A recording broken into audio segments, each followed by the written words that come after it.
ব্যাংকের এমডিতে ডক্টর ইউনূসের কি মধু? পদ্মা সেতু প্রকল্পের সমাপ্তিতে প্রশ্ন প্রধানমন্ত্রীর। অপ্রতিরোধ্য গতিতে এগিয়ে যাওয়ার প্রত্যয়। পেঁয়াজের কেজি ছুঁয়েছে 110 টাকায়। সবজি, মাছ সহ নিত্যপণ্যের দাম চড়া। মূল্যস্ফীতি নিয়ন্ত্রণে সরকারকে সঞ্চয়পত্র নির্ভরতার তাগিদ ডক্টর ফরাসুদ্দিনের।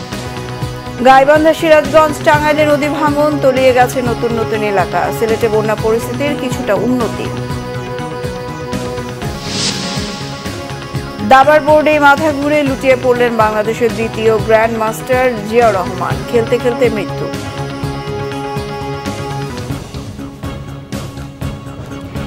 সংবাদ শিরোনাম দেখছিলেন, এবার বিস্তারিত।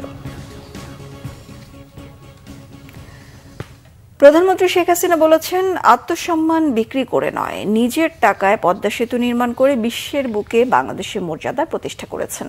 এ সেতু নির্মাণের সব কৃতিত্ব জনগণকে দিয়ে তিনি বলেন, বিশ্ব ব্যাংক সহ বিদেশিরা যখন মুখ ফিরিয়ে নিয়েছিল, পাশে ছিল জনগণ। অপ্রতিরোধ্য গতিতে বাংলাদেশকে এগিয়ে নেওয়ার প্রত্যয় ব্যক্ত করেন প্রধানমন্ত্রী। রিপোর্ট করছেন রকুনুজ্জামান, ক্যামেরা ছিলেন আল মাসুম সবুজ। 30 জুন শেষ হয়েছে পদ্মা সেতুর সব কাজ। বহুল আকাঙ্ক্ষিত এই প্রকল্পের সমাপ্তি উপলক্ষে সমাপন অনুষ্ঠানের আয়োজন করে সড়ক পরিবহন ও সেতু মন্ত্রণালয়। শুক্রবার বিকেল 4টায় সেতুর মাওয়া প্রান্তে সুধী সমাবেশে যোগ দেন প্রধানমন্ত্রী শেখ হাসিনা। সাংস্কৃতিক পরিবেশনায় মুন্সিগঞ্জের শিল্পকলা একাডেমির শিল্পীরা সম্ভাষণ জানান তাকে।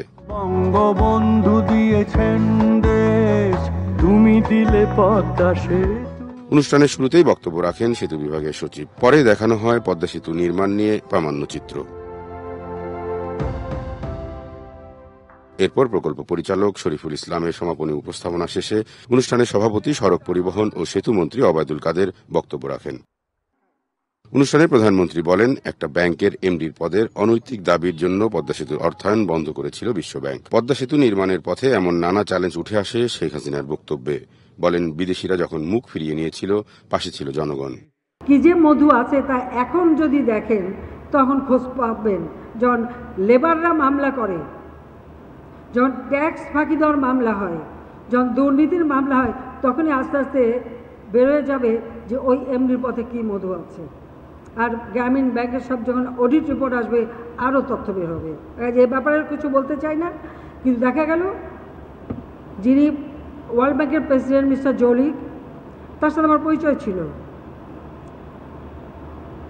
তিনি যেদিন চলে যাবেন, এটা কোনো বোর্ডে পাস হয়নি, কিন্তু যাবার ঠিক যেদিন যাবে সেই দিনই সে পদ্মা সেতু টাকাটা বন্ধ করে দিল। এবং এর জন্য হিলারি ক্লিন্টনেরই নাকি নির্দেশ ছিল যেটা বন্ধ করে দিতে হবে। কেন এমনি পদে থাকতে পারলো না? টাকা বন্ধ করার সাথে সাথে আবার অন্য যারা দাতা সংস্থা একে একে দেখি সবাই বন্ধ করে দিল। কেউ বলতেছে না যে ওয়ার্ল্ড ব্যাংক ছাড়া আমরা করতে পারবো। হ্যাঁ আছে, আমার জনগণ আছে, বাংলাদেশের মানুষ আছে। শুধু বাংলাদেশের মানুষ আছে, আমাদের দেশের যারা এখন বুদ্ধিজীবী, জ্ঞানী, গণী, প্রত্যেকেই বলে এটা করা সম্ভব না। আমি বলছি আমরা করব। বলে টাকা কোত্থেকে আসবে? আমরা 17 কোটি মানুষ, টাকা এসে যাবে। শেখ হাসিনা বলেন, নিজের টাকায় পদ্মা সেতু নির্মাণের সিদ্ধান্ত বিশ্বের কাছে বাংলাদেশ সম্পর্কে ধারণা পাল্টে দিয়েছে। আজকের বাংলাদেশে একটা সিদ্ধান্তের পরে আর এই সেতু নির্মাণের পরে বাংলাদেশের মানুষ এখন গর্ব করে আন্তর্জাতিকভাবে বুক ফুলিয়ে চলতে পারে।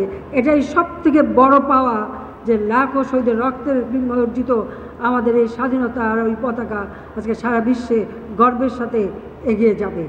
আমরা এগিয়ে যাব অপ্রতিরোধ্য গতিতে। যত বাধা আসুক ইনশাল্লাহ অতিক্রম করে জাতির পিতার সে আদর্শ বাস্তবায়ন করেই বাংলাদেশকে এগিয়ে নিয়ে যাব। সুধী সমাবেশ শেষে পদ্মা সেতু হয়ে সড়কপথে 2 দিনের সফরে গোপালগঞ্জ যান প্রধানমন্ত্রী শেখ হাসিনা। রকুনুজ্জামান, বাংলা ভিশন, মাওয়া, মুন্সিগঞ্জ। এদিকে প্রধানমন্ত্রী শেখ হাসিনা টুঙ্গিপাড়ায় জাতির পিতা বঙ্গবন্ধু শেখ মুজিবুর রহমানের সমাধিতে শ্রদ্ধা জানিয়েছেন। প্রধানমন্ত্রী শুক্রবার বিকেলে বঙ্গবন্ধুর সমাধিতে পুষ্পস্তবক অর্পণ করে শ্রদ্ধা নিবেদন করেন এবং বঙ্গবন্ধু 1975 সালের 15 আগস্টের হত্যাকাণ্ডে শহীদদের রুহের মাগফিরাত কামনা করে মোনাজাতে অংশ নেন। পুষ্পস্তবক অর্পণের পর প্রধানমন্ত্রী স্বাধীন বাংলাদেশের স্থপতির স্মৃতির প্রতি গভীর শ্রদ্ধা জানিয়ে কিছুক্ষণ নীরবে দাঁড়িয়ে থাকেন। এর আগে প্রধানমন্ত্রী আজ মুন্সিগঞ্জের মাওয়া প্রান্তে পদ্মা সেতু নির্মাণ প্রকল্পের সমাপ্তি উপলক্ষে এক জনসভায় যোগ দেন। 25 জুন 2022 তারিখে পদ্মা সেতু যান চলাচলের জন্য উন্মুক্ত করার পর থেকে প্রধানমন্ত্রী সেতু পার হয়ে কয়েকবার টুঙ্গিপাড়ায় তার পৈতৃক বাড়িতে যান। প্রধানমন্ত্রী আগামীকাল সকালে গিমাডাঙ্গা টুঙ্গিপাড়া সরকারি মডেল প্রাথমিক বিদ্যালয়ে বঙ্গবন্ধু কর্নার উদ্বোধন করবেন এবং এসো বঙ্গবন্ধুকে জানি শিরোনামের একটি অ্যালবামের মোড়ক উন্মোচন করবেন। এরপর টুঙ্গিপাড়া বহুমুখী পৌর সুপারমার্কেট পরিদর্শন করবেন। আগামীকাল বিকেলে বঙ্গবন্ধু সমাধিতে শ্রদ্ধা নিবেদনের পর ঢাকার উদ্দেশ্যে টুঙ্গিপাড়া ত্যাগ করবেন প্রধানমন্ত্রী শেখ হাসিনা।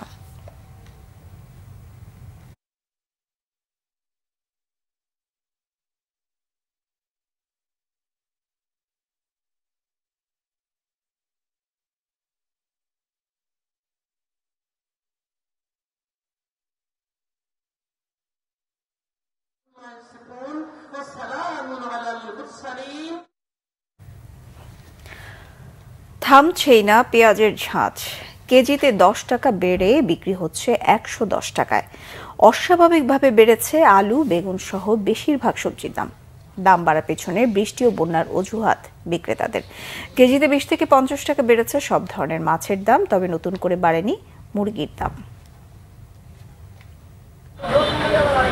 কোনোভাবেই ঠেকানো যাচ্ছে না রান্নার নিত্য অনুষঙ্গ পেঁয়াজের দামের ঊর্ধ্বগতি। গত সপ্তাহের তুলনায় 20 টাকা বেড়ে সেঞ্চুরি পার করে দাম ঠেকেছে 110 টাকায়। আলুর দামও বেড়েছে অস্বাভাবিকভাবে, এতে দিশেহারা ক্রেতারা। আলু তো মনে করেন 70 টাকা, পেঁয়াজ 120 টাকা করে, আর কি করা গেছে, দাম বাড়তেছে, কিনে খাইতেছি, কিছু করার নেই। পেঁয়াজ আপনার এখন 100 টাকা 105 টাকা চলতেছে, পাইকারি আমাদের 95-100 টাকা কিনা পড়ে। গত সপ্তাহে কম ছিল, গত সপ্তাহে আপনার ছিল 85-90 টাকা, এই সপ্তাহে বাড়ছে পেঁয়াজ আপনার 3 দিনে বাড়ছে। বেগুন 100 টাকা কেজি, কী খাবেন বললেন? কোনো খাওয়ার কিছু আছে এই দেশে? আমি সরকারি থেকে করি, আমার বেতন বাড়ে না 1 টাকাও, বেতন বাড়ে না, কিন্তু সব কিছু দাম বাড়ছে। সবজির দামও কেজিতে 60 থেকে 100 টাকায় ওঠানামা করছে। গত সপ্তাহের তুলনায় কেজিতে 20 থেকে 25 টাকা বেড়েছে বেগুন, পটল, চিচিঙ্গা সহ বেশিরভাগ সবজির দাম।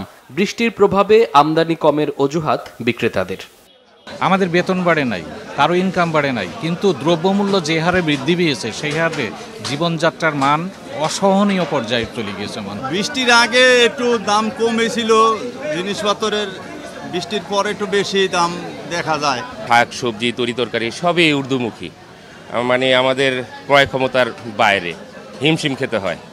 স্বস্তি নেই মাছের বাজারেও। খাল বিলের মাছের পাশাপাশি দাম বেড়েছে চাষের মাছেরও। 20 থেকে 50 টাকা করে বাড়তি দাম নেয়ার অভিযোগ ক্রেতাদের। 4 কেজি ওজনের মাছ আসলে আপনার 500 থেকে 480 টাকা, এখন হলো 450 থেকে 60 টাকা। কোনটা কমেছে আমি তো বুঝি না, ওনারা বলছে এটা ঠিক না, মাছের দাম ঠিকই বেড়ে আছে। 100 গ্রাম বা 900 গ্রাম সাইজ হবে, এটার দাম তো অনেক বেশি বলে মনে হয়। এই সময় তো ইলিশ মাছের মৌসুম, এই সময় ইলিশ মাছের দাম আরও কম হওয়া উচিত। গত সপ্তাহ চেয়ে এই সপ্তাহ একটু হালকা একটু বেশি, কিন্তু বেশি একটা না। 20 টাকা কমে সোনালী 330 টাকা এবং 10 টাকা কমে ব্রয়লার মুরগি বিক্রি হচ্ছে 180 টাকা কেজিতে। তবে 50 টাকা বেড়ে গরুর মাংস বিক্রি হচ্ছে 800 টাকায়। মামুন আব্দুল্লাহ, বাংলা ভিশন, ঢাকা। দুর্নীতির বিরুদ্ধে সরকারের অভিযান টেকসই না হলে রাজস্ব আদায় প্রক্রিয়া জোরদার হবে না বলে মন্তব্য করেছেন বাংলাদেশ ব্যাংকের সাবেক গভর্নর ডক্টর মোহাম্মদ ফরাসউদ্দিন। ঋণ খেলাপিদের বিরুদ্ধে কঠোর ব্যবস্থা নেওয়ার আহ্বান জানানোর পাশাপাশি তিনি মূল্যস্ফীতি নিয়ন্ত্রণে ব্যাংক বা বৈদেশিক উৎসের পরিবর্তে সঞ্চয়পত্র বিক্রি করে ঋণ নেওয়ার তাগিদ দেন। জিয়াউল হক সবুজ জানাচ্ছেন বিস্তারিত। ডিবেট ফর ডেমোক্রেসির শুক্রবারের বিতর্ক প্রতিযোগিতার প্রধান অতিথি ছিলেন বাংলাদেশ ব্যাংকের সাবেক গভর্নর ডক্টর মোহাম্মদ ফরাসউদ্দিন। অনুষ্ঠানে ছায়া সংসদের স্পিকার হাসান আহমেদ চৌধুরী কিরণ দুর্নীতিবাজদের বিরুদ্ধে দৃশ্যমান শাস্তি নিশ্চিতের আহ্বান জানান। ডক্টর ফরাসউদ্দিনও দুর্নীতিবাজ ও অর্থ পাচারকারীদের ব্যাপারে সরকারকে সজাগ থাকার আহ্বান জানান। যতক্ষণ পর্যন্ত না দৃশ্যমানভাবে দুর্নীতির বিরুদ্ধে, এখন তো শুরু হয়েছে, কিন্তু এইটা কত দূর যায়, নাকি মাদকের সম্রাটদের মতোই আবার রাস্তা হারিয়ে ফেলে, সেটাও তো দেখতে হবে। খেলাপি একেবারে সঠিকভাবে পরীক্ষিত হলো 1,56,000 কোটি টাকা এবং প্রায় 50,000 কোটি টাকা সুদ মওকুফ। সুদ মওকুফটা অত্যন্ত আপত্তিজনক কাজ বলে আমি মনে করছি। ডক্টর ফরাসউদ্দিন বলেন, সরকার বাজেটে মূল্যস্ফীতি 6.5% মধ্যে নামিয়ে আনার যেই টার্গেট ঠিক করেছে তা অর্জন হবে না। বাজেট ঘাটতি পূরণে ব্যাংক থেকে টাকা ধার করাকে শাখের করাত বলে মন্তব্য করেন সাবেক এই গভর্নর। উচ্চ হারে সুদ দিচ্ছে সরকার এবং ব্যাংকের মালিক তথা বেসরকারি খাতের শিল্পপতিরা এই লাভ দিয়া তাদের কিন্তু থলি ভরছেন। আমার প্রস্তাব হলো এই উভয় খাত থেকে ঋণ করা খুব বড়ভাবে কমিয়ে ওই ঋণটা সেভিং সার্টিফিকেটে সংগ্রহ করব। আমি বলছি 1,15,000 কোটি টাকা কেন আমরা জনসাধারণের কাছ থেকে সংগ্রহ করি না? এটার সুবিধাটা হলো এটাতে কোনো মূল্যস্ফীতি নেই। বিতর্কে কুমিল্লা ভিক্টোরিয়া সরকারি কলেজকে হারিয়ে চ্যাম্পিয়ন হয় জগন্নাথ বিশ্ববিদ্যালয়ের বিতার্কিকরা। জিয়াউল হক সবুজ, বাংলা ভিশন, ঢাকা। অতিবৃষ্টি আর উজানের ঢলে বাঁধ ভেঙে তলিয়ে গেছে গাইবান্ধার নতুন নতুন এলাকা। জামালপুর ও কুড়িগ্রামের বন্যা পরিস্থিতি আগের মতোই। তীব্র ভাঙন দেখা দিয়েছে সিরাজগঞ্জ ও টাঙ্গাইলের নদী তীরবর্তী এলাকায়। দুর্ভোগে কয়েক লাখ মানুষ। এদিকে আর বৃষ্টি না হয় সিলেটের পরিস্থিতি উন্নতির দিকে। প্রতিনিধিতে পাঠানো তথ্যচিত্রে ডেস্ক রিপোর্ট। কয়েকদিনের ভারী বর্ষণ ও উজানের পাহাড়ি ঢলে গাইবান্ধার ব্রহ্মপুত্র ও ঘাঘট নদীর পানি বাড়ছে। বাঁধ ভেঙে নতুন নতুন এলাকা প্লাবিত হয়েছে। পানিবন্দী কয়েক হাজার মানুষ।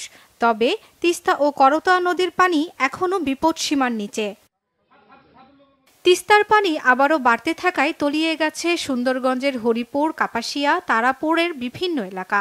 শিশু ও বয়স্কদের নিয়ে বিপাকে বন্যার্তরা। হঠাৎ করে এমন ভাবে পানিটা বাড়ছে, মানে কি টানি কিছুই টানার মনে সময় পাইতেছি না। হ্যাঁ, এইদিকে মনে হয় যে পালেহারি ভেসে যায়, এদিকে মনে হয় যে চকি তোলা করা লাগে, ধানের বস্তা সরান লাগে, হ্যাঁ গরু সরান লাগে, গরু বান্ধব নিয়ে আসা লাগে, বিভিন্ন সমস্যা, খুবই সমস্যা। বাড়ি থেকে বের হলেই পানি, এই পানির মধ্যে তো আর কোনো কিছু করা সম্ভব না। গরু ছাগল বাচ্চা কাচ্চা নিয়ে খুব অসুবিধার মধ্যে আছে। সরকারি সাহায্য পালে না বেশি আমাদের না উপকার হলে হয়, মানে খাওয়া দাওয়ার অসুবিধা হয়েছে। জামালপুরের বন্যা পরিস্থিতি আরও অবনতি হয়েছে। ব্রহ্মপুত্র, ঝিনাই সহ সব নদ নদীর পানি বাড়ছে। তলিয়ে গেছে কয়েক হাজার হেক্টর ফসলি জমি ও রাস্তাঘাট। বন্ধ শিক্ষা প্রতিষ্ঠান। বাড়িঘরে পানি ওঠায় আশ্রয় কেন্দ্রই তাদের একমাত্র ভরসা। উজানের ঢলে বাড়ছে যমুনার পানি। সিরাজগঞ্জের বিভিন্ন পয়েন্টে চলছে ভাঙন। এক সপ্তাহের ব্যবধানে এ অঞ্চলের 1.5 শতাধিক বাড়িঘর স্থাপনা নদীগর্ভে বিলীন হয়েছে। আতঙ্কে এলাকাবাসী। কুড়িগ্রামের ব্রহ্মপুত্র, ধরলা, তিস্তা সহ 16টি নদ নদীর পানি বাড়ছেই। নতুন করে প্লাবিত হয়েছে নদী তীরবর্তী 6টি উপজেলা। বন্ধ রয়েছে চিলমারি থেকে রৌমারীগামী ফেরি চলাচল। আশ্রয় কেন্দ্রে ছুটছে মানুষ। তাকিয়ে আছে ত্রাণ সহায়তার দিকে। মানুষের এই মুহূর্তে খাদ্য সংকট দিয়েছে, বিশেষ করে এই মুহূর্তে শুকনো খাবার দেওয়া জরুরি এবং শিশু খাদ্য। সেই সাথে এখন পর্যন্ত আমি যেটুকু জানি যে সরকারিভাবে পর্যাপ্ত ত্রাণ মানুষের হাতে ইউনিয়ন পরিষদের মাধ্যমে পৌঁছায়নি। এটিতে দ্রুত গতিতে ব্যবস্থা নেওয়া না হয় তাহলে পরিস্থিতি মারাত্মকের দিকে যাবে। এদিকে সুরমা, কুশিয়ারা সহ সিলেটের সব কয়টি নদীর পানি কমতে শুরু করায় পরিস্থিতি উন্নতি হয়েছে। পানি কমতে থাকায় বাড়িঘরে ফিরছে স্থানীয়রা। তবে এখনো স্বাভাবিক হয়নি গ্রামীণ সড়ক যোগাযোগ ব্যবস্থা। টাঙ্গাইলে বৃষ্টি অব্যাহত থাকায় জেলার সবকটি নদীর পানি বাড়ছে। নতুন করে তলিয়েছে কালিহাতী ও সদর উপজেলার কয়েকটি গ্রাম। দেখা দিয়েছে ভাঙনও। শর্মিলা কেয়া, বাংলা ভিশন, নিউজ ডেস্ক। খেলা চলাকালীন মৃত্যুর কোলে ঢলে পড়লেন গ্র্যান্ড মাস্টার জিয়াউর রহমান। 12তম জাতীয় দাবা চ্যাম্পিয়নশিপে অসুস্থ হয়ে পড়েন তিনি। হাসপাতালে নেওয়ার পর তাকে মৃত ঘোষণা করেন চিকিৎসকরা। গ্র্যান্ডমাস্টার জিয়ার মৃত্যুতে দাবা অঙ্গনে নেমে এসেছে শোকের ছায়া। শোক জানিয়েছেন রাষ্ট্রপতি মোহাম্মদ শাহাবুদ্দিন ও প্রধানমন্ত্রী শেখ হাসিনা। শনিবার সকাল 11টায় তার প্রথম জানাজা হবে দাবা ফেডারেশনে। পরে গ্র্যান্ডমাস্টার জিয়াউর রহমানকে দাফন করা হবে মোহাম্মদপুর তাজমহল রোডের কবরস্থানে। মনির হোসেন জানাচ্ছেন বিস্তারিত। বাংলাদেশ দাবা ফেডারেশনে চলছিল জাতীয় দাবা প্রতিযোগিতা। গ্র্যান্ডমাস্টার জিয়াউর রহমান খেলছিলেন আরেক গ্র্যান্ডমাস্টার এনামুল হোসেন রাজীবের বিপক্ষে। খেলতে খেলতেই 5:52 মিনিটে লুটিয়ে পড়েন জিয়া লুটিয়ে পড়লে তার প্রতিপক্ষ সহ আরও অনেকেই এগিয়ে এসে তাকে তুলে ধরেন। সঙ্গে সঙ্গেই নিয়ে যাওয়া হয় ইব্রাহিম কার্ডিয়াক হাসপাতালে। চিকিৎসকেরা দ্রুতই তার চিকিৎসা শুরু করেন, তবে ফেরানো যায়নি তাকে। হাসপাতালে নেওয়ার আগেই শেষ নিঃশ্বাস ত্যাগ করেন বাংলাদেশের দ্বিতীয় গ্র্যান্ডমাস্টার। হাসপাতালে পৌঁছানোর পরই জিয়ার স্ত্রী কান্নায় ভেঙে পড়েন। কারো সান্ত্বনায় থামাতে পারছিল না তার সেই কান্না। এ সময় কান্নায় ভেঙে পড়েন তার সহ খেলোয়াড়দের অনেকেই। জিয়ার অকাল মৃত্যুতে দাবাসহ বাংলাদেশের ক্রীড়াঙ্গনে নেমে এসেছে শোকের ছায়া। 1974 সালের 1 মে জন্ম নেন জিয়াউর রহমান। মৃত্যুর সময় তার বয়স হয়েছিল 50 বছর।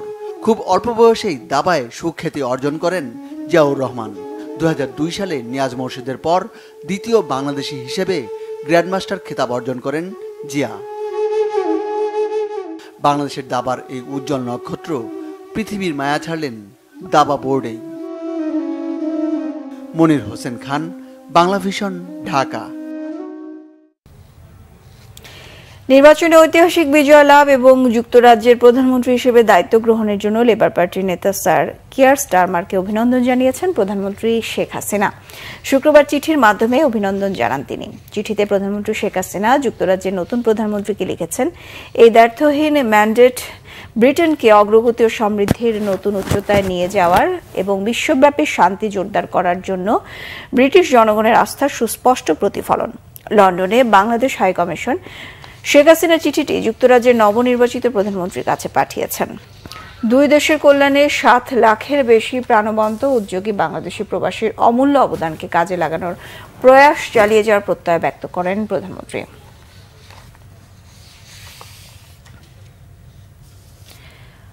পররাষ্ট্রমন্ত্রী ডক্টর হাসান মাহমুদ বলেছেন, বিএনপি নেতাদের তারেক রহমানের ভূতে পেয়ে বসেছে, তারা পদ নিয়ে শঙ্কার মধ্যে পড়েছেন।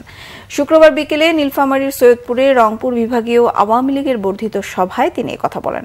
পররাষ্ট্রমন্ত্রী আরও বলেন, প্রধানমন্ত্রী ভারত থেকে আসার পর বিএনপি নানা বিভ্রান্তি ছড়াচ্ছে। বড় বড় নেতারাও সমঝোতা স্মারককে চুক্তি বলে উল্লেখ করছে। শিক্ষিত মানুষগুলো অশিক্ষিতের পরিচয় দিচ্ছে বলেও মন্তব্য করেন। হাসান মাহমুদ আরও বলেন, বিএনপি নেতারা প্রায়ই বলেন বিদেশে নেওয়া ছাড়া বেগম খালেদা জিয়ার জীবন সংকটাপন্ন, কিন্তু প্রতিবারই দেখা যায় তিনি দেশে চিকিৎসা নিয়ে সুস্থ হয়ে ঘরে ফিরে যাচ্ছেন।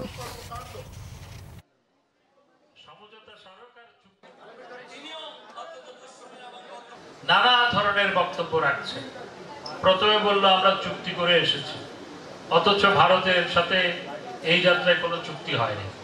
10টি সমঝোতা স্মারক হয়েছে, তার মধ্যে 4টা নতুন, 6টা পুরনো। আর সমঝোতা স্মারক আর চুক্তির পার্থক্য, বিএনপির বড় বড় নেতারা, তাদের মহাসচিব তো আপনাদের উত্তরবঙ্গের, তিনি আবার কলেজের টিচার ছিলেন, তিনিও এই সমঝোতা স্মারককে চুক্তি বলে উল্লেখ করবেন। সর্বজনীন পেনশন প্রত্যয় কর্মসূচির বিরুদ্ধে সারা দেশে শিক্ষকদের কর্মবিরতি এবং শিক্ষার্থীদের কোটা বিরোধী আন্দোলনে সমর্থন দিয়েছে গণতন্ত্র মঞ্চ। মঞ্চের নেতারা অভিযোগ করেছেন, সরকার গুন্ডা বাহিনী, হেলমেট বাহিনী দিয়ে হলে হলে পাহারাদার বসিয়েছে এবং দমনপীড়ন করতে যাচ্ছে। দুপুরে জাতীয় প্রেস ক্লাবের সামনে এক সমাবেশে গণতন্ত্র মঞ্চের নেতারা এসব কথা বলেন। প্রধানমন্ত্রীর ভারত সফরে দেশ বিরোধী সমঝোতা স্মারক সইয়ের প্রতিবাদে সমাবেশের আয়োজন করা হয়। বক্তারা বলেন, সরকার মরণ খেলা নেমেছে, মানুষকে হত্যা, গুম, খুন করেও ক্ষমতা ছাড়তে চায় না। শিক্ষক ছাত্রদের আন্দোলনে বিরোধী দল কোনো ষড়যন্ত্র করছে না দাবি করে বক্তারা বলেন, আন্দোলনে তাদের সমর্থন রয়েছে। জনগণের প্রতিটি আন্দোলনে পাশে থাকার ঘোষণা দেন তারা। অবিলম্বে সরকারের পদত্যাগ দাবি করেন বিরোধী নেতারা। সমাবেশের আগে বিক্ষোভ মিছিল করেন নেতাকর্মীরা। যেটাতে রেল করিডোর দেওয়া হলো, সেটা একটা বিরাট ঝুঁকির তৈরি করলো। কোন দিন এই ট্রেন সম্পর্কে অভিযোগ করবে, ট্রেনের মাল সম্পর্কে অভিযোগ করবে চীন, পাশাপাশি যারা বিদ্রোহী আছে 7টা দেশ রাজ্যের মধ্যে, তারা বিদ্রোহ করবে। কোনোদিন যদি বাংলাদেশের মধ্যে এই ব্যাপারে একটা হট্টগোল তৈরি হয়, আমাদের নিজেদের সিকিউরিটি আরো বেশি বিভ্রান্ত হবে, আরো বেশি কষ্টের মধ্যে পড়বে। জেনারেল আজিজ, বেনজির, মতিউর, এই সমস্ত রাষ্ট্রের কর্তা ব্যক্তিরা যারা এই শেখ হাসিনা সরকারকে বিনা ভোটে ক্ষমতায় রেখেছে, তাদেরকে অবাধে লুটপাট করার সুযোগ তারা দিয়েছেন। পোস্টিং দেওয়ার পরও যেসব চিকিৎসক বিভিন্ন উপজেলা ও মফস্বলে যোগদান করবেন না তাদের বিরুদ্ধে ব্যবস্থা নেওয়ার হুঁশিয়ারি দিয়েছেন স্বাস্থ্যমন্ত্রী ডাক্তার সামন্তলাল সেন। শুক্রবার বিকেলে চট্টগ্রাম মা ও শিশু হাসপাতালের নবনির্মিত ভবনে 100 শয্যার নবজাতক ওয়ার্ডের উদ্বোধন শেষে তিনি কথা বলেন। মন্ত্রী আরও বলেন, প্রান্তিক জনগোষ্ঠীর স্বাস্থ্যসেবা নিশ্চিতে উপজেলা ও গ্রাম পর্যায়ে চিকিৎসা সেবার উন্নয়নে সরকার বদ্ধপরিকর। প্রান্তিক জনগোষ্ঠীর চিকিৎসা সেবা প্রাপ্তি নিশ্চিতে এখন থেকে সপ্তাহের 5 দিন বিভিন্ন উপজেলা ও গ্রামের হাসপাতাল, কমিউনিটি ক্লিনিক পরিদর্শনের কথা জানান স্বাস্থ্যমন্ত্রী।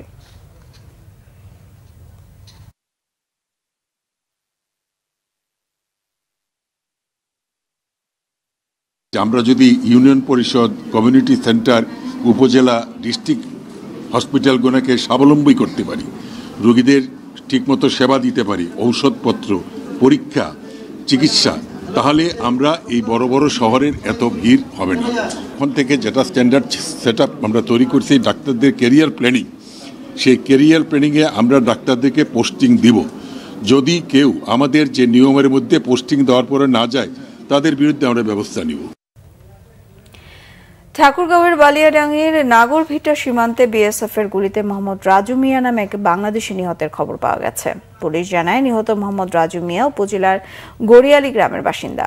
গত রাতে নাগরভিটা সীমান্তের 376-এর 5S নম্বর পিলার এলাকা দিয়ে গরু আনতে গেলে গুলি ছোড়ে বিএসএফ।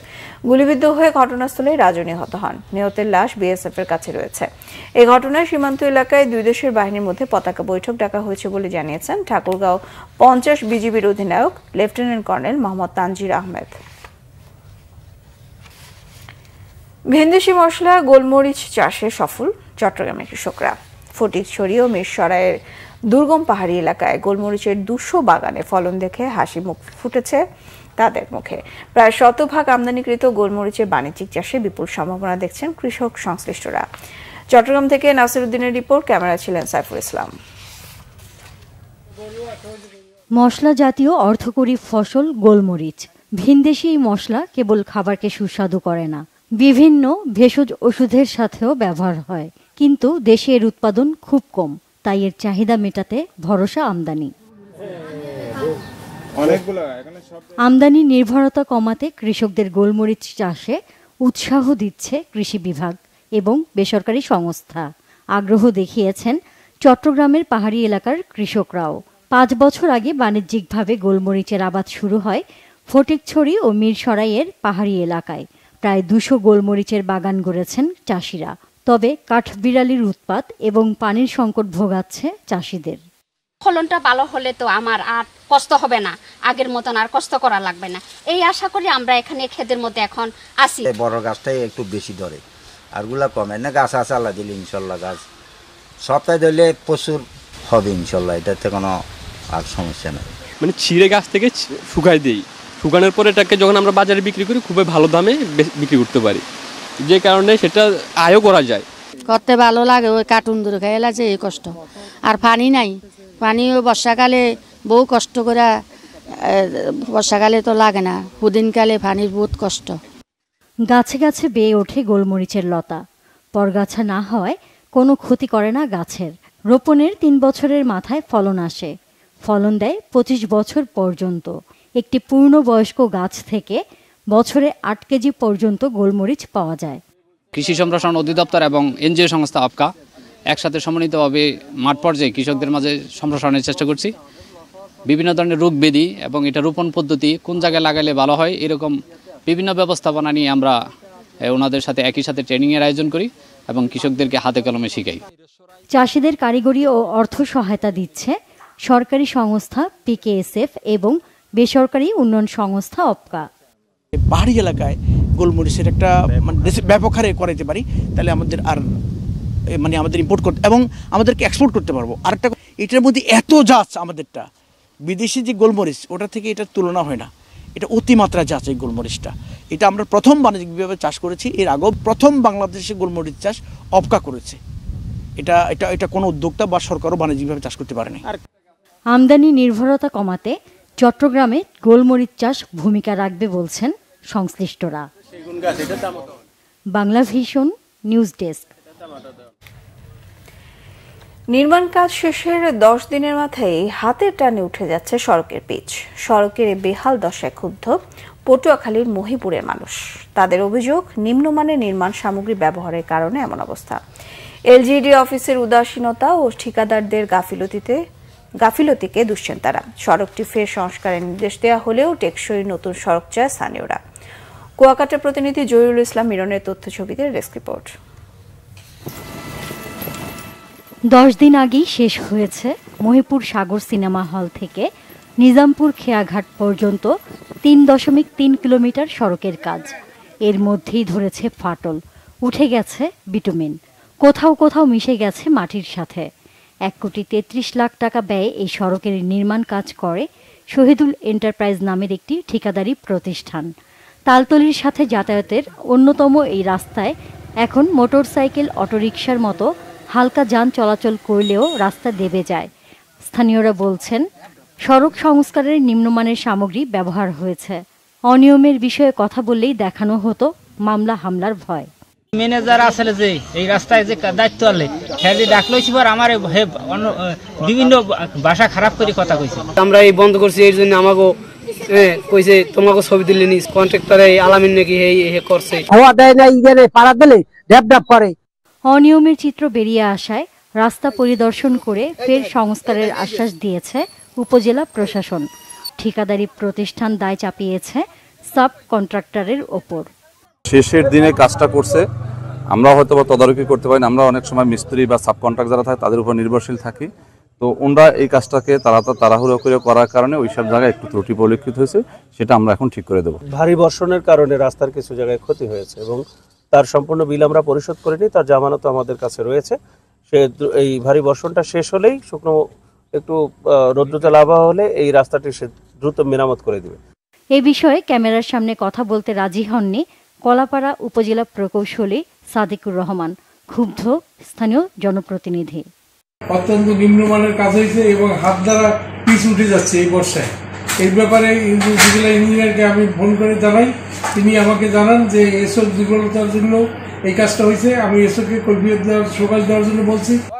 যেন তেন সংস্কার না করে নতুন সড়কের দাবি জানিয়েছেন ভুক্তভোগীরা। Bangla vision news desk. সংবাদ শেষ করব, শিরোনামগুলো আরো একবার জানিয়ে।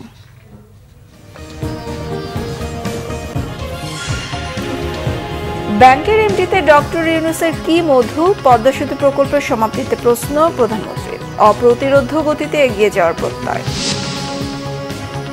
পেঁয়াজের কেজি ছুঁয়েছে 110 টাকায়। সবজি, মাছ সহ নিত্য পণ্যের দাম চড়া। মূল্যস্ফীতি নিয়ন্ত্রণে সরকারকে সঞ্চয়পত্র নির্ভরতার তাগিদ ডক্টর ফরাসউদ্দিনের। গাইবান্ধার সিরাজগঞ্জ, টাঙ্গাইলে নদী ভাঙন, তলিয়ে গেছে নতুন নতুন এলাকা। সিলেটে বন্যা পরিস্থিতির কিছুটা উন্নতি। দাবার বোর্ডে মাথা ঘুরে লুটিয়ে পড়লেন বাংলাদেশের দ্বিতীয় গ্র্যান্ড মাস্টার জিয়াউর রহমান। খেলতে খেলতে মৃত্যু।